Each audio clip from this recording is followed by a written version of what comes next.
Nellore city నియోజకవర్గ mini మహానాడుకు విశేష స్పందన. మంత్రి నారాయణ. నగర నలుమూలల నుంచి తరలివచ్చిన టీడీపీ కార్యకర్తలు, నాయకులు, అభిమానులు. పసుపుమయంగా మారిన మినీ మహానాడు ప్రాంగణం. తెలుగుదేశం పార్టీ వ్యవస్థాపకులు స్వర్గీయ ఎన్టీఆర్ విగ్రహానికి పూలమాలవేసి నివాళులు అర్పించిన మంత్రి నారాయణ. జ్యోతి ప్రజ్వలన చేసి పార్టీ జెండా ఆవిష్కరించిన మంత్రి. మినీ మహానాడులో అభివృద్ధి పనులపై 7 ప్రతిపాదనలు చేసిన టీడీపీ నేతలు. ఈ సందర్భంగా మంత్రి నారాయణ మాట్లాడుతూ, క్రమశిక్షణకు టీడీపీ మారుపేరు. మినీ మహానాడులో చేసిన ప్రతిపాదనలన్నీ అమలు చేస్తా. 2014లో నెల్లూరు సిటీలో 5250 కోట్లతో అభివృద్ధి పనులు చేశాము. 2019లో దురదృష్టవశాత్తు టీడీపీ ఓడిపోయింది. 2024 ఎన్నికల్లో సిటీ నియోజకవర్గంలో 84,000 ఇళ్లు తిరిగా. అప్పుడే ప్రజాసమస్యల గురించి తెలుసుకున్నా. ప్రజల జీవనశైలిని చూసి అర్థం చేసుకొన్నాను. పేదల పరిస్థితి చూసి చలించిపోయా. పేదరికం నుంచి వచ్చిన నాకు ఆ ఇబ్బందులు ఎలా ఉంటాయో తెలుసు. ప్రభుత్వంతో పాటు నా వంతు సహాయం చేయాలని భావించా. అనుకున్నట్టుగానే ముందుకు సాగుతున్నా.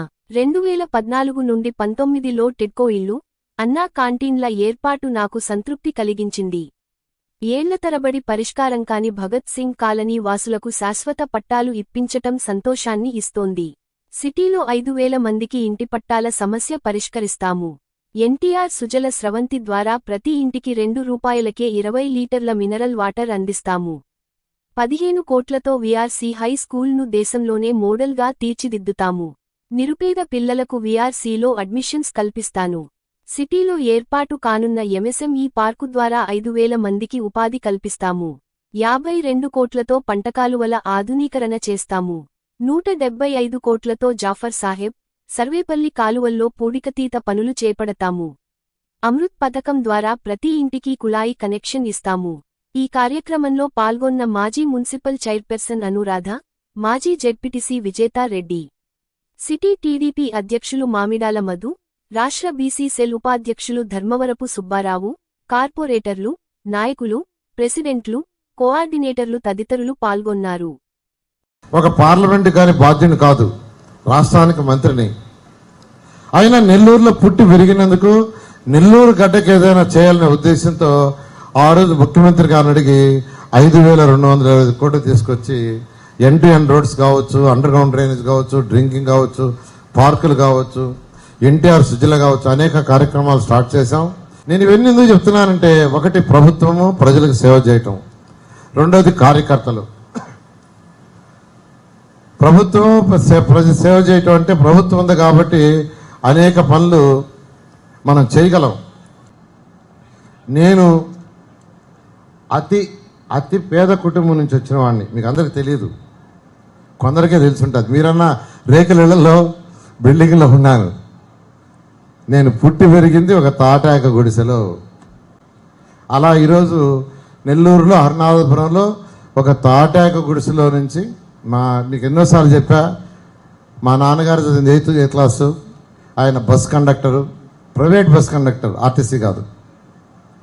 మా అమ్మగారు ఎలుముద్ద చెప్పాను ఎన్నోసార్లు. అక్కడి నుంచి వచ్చాను కాబట్టి నాకు బాధలన్నీ తెలుసు కాబట్టి ముఖ్యమంత్రి గారు ఇల్లు కట్టమంటే పేదలకి టిడ్కో హౌసెస్ తీసుకొచ్చా. అన్నా క్యాంటీన్స్ చేయమంటే చక్కటి అన్నా క్యాంటీన్స్ చేశా. ఈరోజు నెల్లూరులోని 54 స్కూల్స్ కూడా బ్రహ్మాండంగా టేకప్ చేస్తాం మీ అందరి సహకారంతో. నెల్లూరు ఆ యొక్క విఆర్ హై స్కూల్లో ఏదైతే ఎలక్షన్స్ ముందు ప్రామిస్ చేశానో, ఒక 2,000 మంది నిరుపేదలు చదివిస్తామని చెప్పానో, వాళ్ళకి 1,000 మందికి చేస్తాం. సమాజంలో మనం కొంతవరకు ఉన్నాం, మనకంటే ఇంకా పేదలు నిరుపేదలు ఉండాలి. చూసాను నా కళ్ళతో. అందుకే ఎలక్షన్లో నేను అనౌన్స్ చేసింది ఒక చక్కటి స్కూలు, నిరుపేదలకి భారతదేశంలో ఎక్కడా లేని స్కూలు చేయాలనే ఉద్దేశంతో కంకణం కట్టుకుని ఎన్సీసీ వాళ్ళ దగ్గరే చేయిస్తున్నాను. అది తర్వాత కార్యకర్తలకి ఎలక్షన్ ముందు నేను అనౌన్స్ చేయలా, రిజల్ట్స్ వచ్చిన తర్వాత చేయలా. ఎలక్షన్ అయిన తర్వాత రిజల్ట్స్ వచ్చే మధ్యలో అనౌన్స్ చేశా. నేను 10 కోట్లు సంవత్సరానికి ఖర్చు పెడతానని అన్న విధంగా మొదలుపెట్టాను. ఇప్పుడు 200 మందికి యాక్చువల్గా చెక్స్ ఇవ్వాలి. నిజంగా ఎవరైతే నిరుపేదలు ఉండారో వాళ్ళకి సేవ చేస్తాం. నేను మాటలు చెప్పే వ్యక్తిని కాదు, మీ అందరికీ తెలుసు. కార్యకర్తలు ఎవరైతే కష్టపడారో ప్రతి ఒక్కరిని ఖచ్చితంగా 100% మరొకసారి చెప్తున్నాను. నేను చేయాల్సిన హెల్ప్ చేస్తానని తెలియజేస్తూ